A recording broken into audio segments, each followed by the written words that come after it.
What's up, y'all? Shook here, back with another video on the Preservation Evoker, doing some 2v2 with Plum on his Windwalker.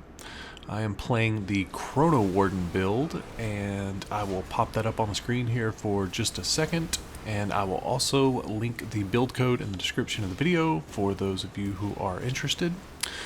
These games are from The War Within Season 3. I think this is either week 6 or 7, I'm not positive. But the first match is against a Disc Priest and a Destro Warlock. We are playing at around, I think this match is around 2200 MMR. So these matches are actually in reverse. We started at, I think, 2070 MMR, and then we climbed all the way to 2200 by the end of the session.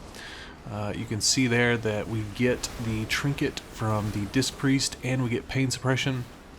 Plum is going to try and just sit on the Warlock for the entirety of the game. You can see the TrueFi GCD add-on that I have over there. It's showing the priest cast over the top of me. I think it's just showing whatever my focus is. So right here I'm going to pull Plum out of LOS.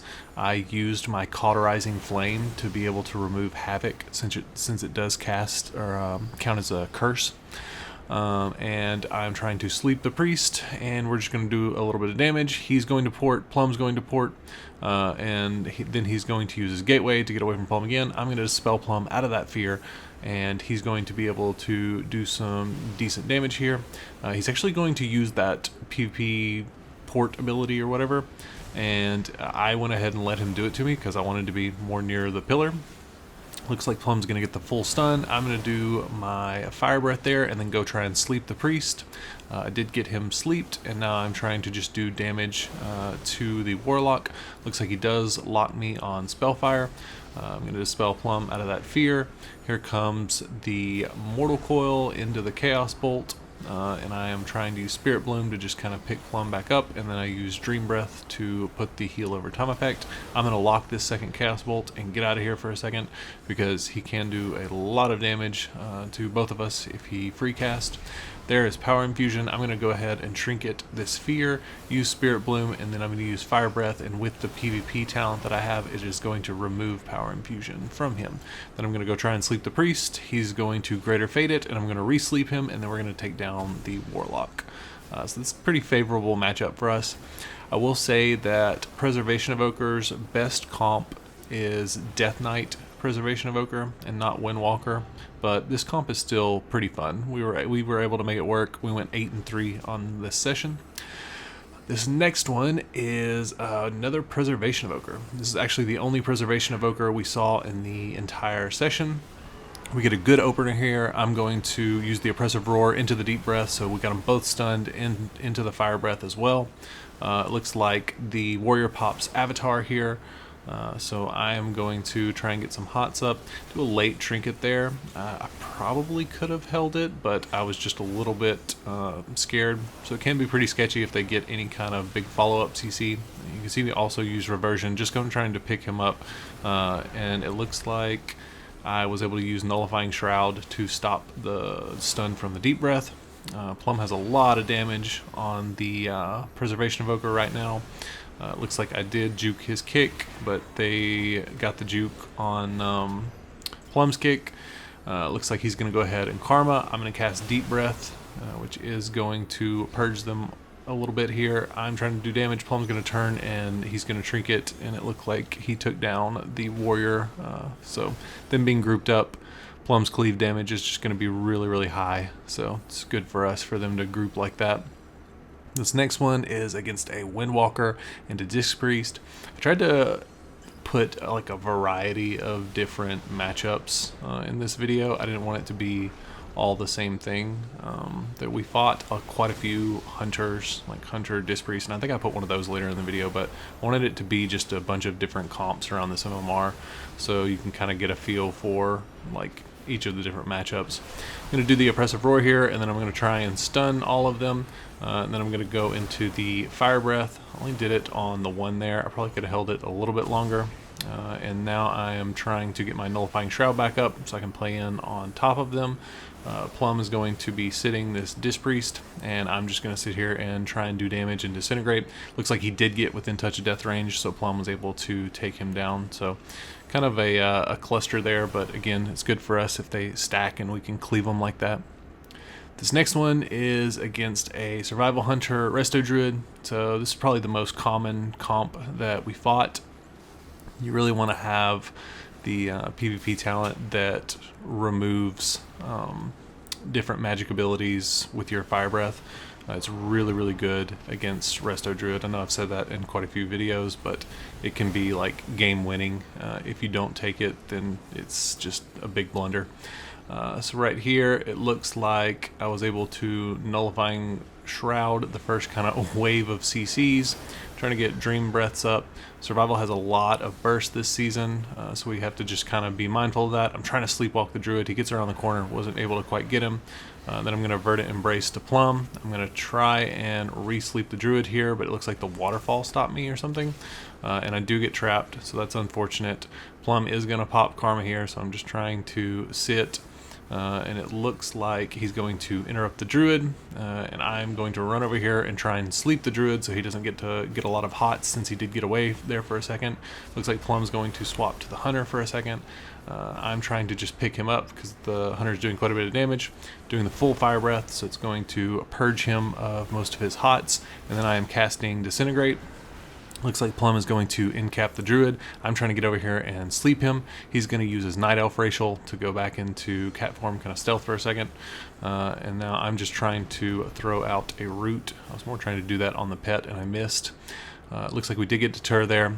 I'm using my Nullifying Shroud while he was in clone, just so I don't get into like a full CC chain while he was stuck in that clone. I do have Emerald Communion, which I am going to go ahead and use here. You can see Plum is getting just kind of chunked. There's Tree Form. I did shrink it there. It looked like he was going for a clone, and Plum was able to stop him. I did get him topped, but again, Survival can just do a ton of damage, so I am going to use quite a few cooldowns here to make sure we try and pick him back up. I'm going to use Fire Breath for the Purge. It looks like the Druid hasn't realized that we got the Purge there, and we're able to take down the Hunter. I don't know, it looked a little weird there whenever he did the Feign Death, but like I said, really strong PvP talent against Resto Druids. This next one is against a Beast Mastery Hunter and a Disc Priest. Beast Mastery has quite a bit of RNG, depending on like if they get procs and stuff like that, and if they do, they can burn you down almost like instantly. I'm going to stun the whole zoo and try and stun the Hunter. I did get the Hunter, so I'm going to go ahead and sleepwalk him off that stun. And it looks like he wants to scatter me. You can see he's doing big damage even though he was CC'd. Plum is going to pop his Karma, and you can see he sends the zoo after me, and they do start to chunk me. I pop my Renewing Blaze, and you can see they're kind of just taking me down even with Renewing Blaze, so I'm just kind of standing in here. It looks like the Priest was going for Ultimate Penitence, but he dropped too low, and Plum was able to take him down. I don't know if he got the Touch of Death off, but kind of crazy big damage in that one all around the Hunter and Plum, doing just random big burst. And this last match is against a Ret Paladin and a Resto Shaman. You've seen us play this comp on the channel. You know how powerful it is. Ret right now is just really strong. We got our opener. Look like we got both trinkets. Plum did trinket as well, so I had wasted my interrupt on the lightning lasso, so that's a little bit unfortunate. The way they're going to want to play this comp is they want to just ride out into heavy dampening, because the Ret can just support the Resto Shaman by using Hand of Sacrifice or Sank or Lay on Hands or any of the other abilities like Blessing Protection, etc. He's going to hit me, so I'm going to blink out of there for a second. I was trying to use Verdant Embrace to get to Plum, but I'm just going to go ahead and Spirit Bloom. I haven't popped Obsidian Scales yet, just because he hasn't really popped wings. There's the wings. So right here, I should probably pop Obsidian Scales, but I'm trying to greed, which I don't know if is a great idea in this matchup, just because Ret can literally burn you down if you get caught in a Hodge, and they get a little bit of cross CC. Trying to pull him away from Plum, but it looks like Plum is getting rooted, so he's going to come over here and help me with the Ret Paladin. Looks like the shaman wants to hex. I'm going to interrupt that hex and just kind of waddle over here. He searing glared me, so I'm going to dispel that off me. Looks like I'm getting rooted. He already used Blessing of Protection on himself, so they have Blessing of Protection left, and they have Bubble. I used Emerald Communion and my Blink. I don't really like that. Probably would have been okay if I just blinked out of there. I don't think he was going to connect. That might have been just an overreaction. So I'm going to get the Dream Breath Hots up on Plum. I'm getting slowed by the Consecration, and I don't have a blink up at the moment. And you can see the Ret Pally just standing at like 20-yard range doing damage. There's the Lay on Hands and the Link, so big overlap, and that's really good for us. I get the double Fire Breath, and it looks like I'm going to get stunned off of this blind. I'm going to cast Reversion off of this, so that should be enough to top Plum completely. We do get Bubble as well, so now the Ret Pally is definitely a potential kill target. He's going to Sear and Glare me. I'm going to dispel that off. I probably could have just let it sit, but went ahead and dispelled it. Looks like the Ret trinketed here, so if I want to, I can sleep him. And the Shaman walked into the eye, which makes him take more damage. Looks like the Shaman's running away. He realizes he has the eye, but keep in mind the Ret Paladin doesn't have his bubble anymore, so we can make a swap to him, and it looks like that's exactly what Plum is doing, and we do take him down with the Touch of Death. So pretty fun games. Enjoying that comp. Maybe we play some Preservation DK in the next one, but yeah. Hope you guys enjoyed this video. If you are new here, be sure to subscribe, drop a like, helps me out a ton, and I will see you guys in the next one. Peace.